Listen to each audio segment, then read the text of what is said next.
Kumusta mga kamarites? Maulan din ba ngayon sa inyo? Maulan din dito ngayon, kaya naisipan namin ni Moy na magluto ng mainit na sabaw. Tara at umpisahan na nating pakuluan itong laman loob ng baka. Nilagyan nga pala namin ng dahon ng laurel, pamintang buo, at asin. Hindi na namin ginamitan ng pressure cooker, iluluto lang namin to ng slow cook, papakuluan namin hanggang sa lumambot. Kapag nga pala may bula-bula na mga kamarites ay tanggalin natin ito at hayaan natin kumulo ng kumulo hanggang sa lumambot ang ating lamang loob. Kapag malambot na ay slice na natin ito ng maliliit kagaya nito. Ganyan lang mga kamarites. At mamaya ay gigisa natin to para mas lalong masarap ang ating sabaw.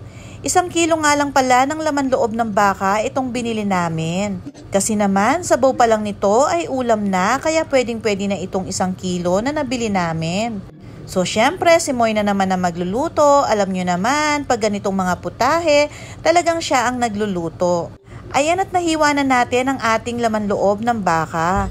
Iniready na nga rin pala namin ang luya na gagamitin sa pagigisa, ang spring onion, at syempre ang sibuyas. Etong sibuyas ay gagamitin din natin sa pagigisa mga kamarites, pati na rin ng bawang.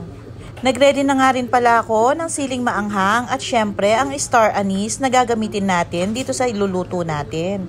So tara, umpisa na natin ang pagigisa nitong napakasarap na sabaw na to. Painitin lang natin ng kawali at syempre lagyan na ng mantika para makapag-umpisa na tayong maggisa. Pag mainit na ang kawali ay pwede na nating ilagay ang ating sibuyas. At pag luto-luto na ang ating sibuyas ay isunod na natin ang ating bawang.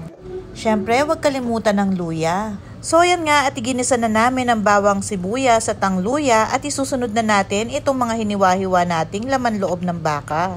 Igigisa lang natin yan para mas masarap ang ating sabaw. Pwede din naman nating hindi igisa to at pakuluan lang pero syempre mas manunuot ang lasa kapag ginigisa natin ang ating niluluto. Ilagay na nga pala natin yung sabaw ng pinagpakuluan natin kanina nitong laman loob ng baka at dagdagan na rin natin ng tubig para sa sabaw. Hahayaan natin kumulo yan para mas lumambot pa itong ating laman loob ng baka at lagyan natin ng kahit 5 pirasong star anise. Nilagyan nga rin pala namin ito ng toyo na pampakulay na rin at pampalasa. Syempre, huwag kakalimutan ang ating beef cubes. Kung naglalagay kayo ng flavoring mix, lagyan nyo na rin para mas masarap ang ating sabaw. At kaunting asin.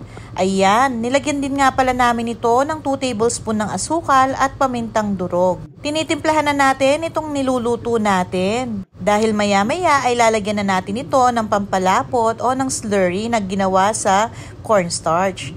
Nilagyan ko na nga rin pala ng siling ang maanghang para meron siyang konting anghang. At ayan, lagay na natin itong ating spring onions dahil paluto na ang ating beef pares. So ayan, at napakasarap ng ating beef pares mga kamarites. Tinernuhan pa ng sausawan na may sili at garlic rice na maraming garlic para mas masarap. Samahan niyo po kaming kumain. Thank you for watching!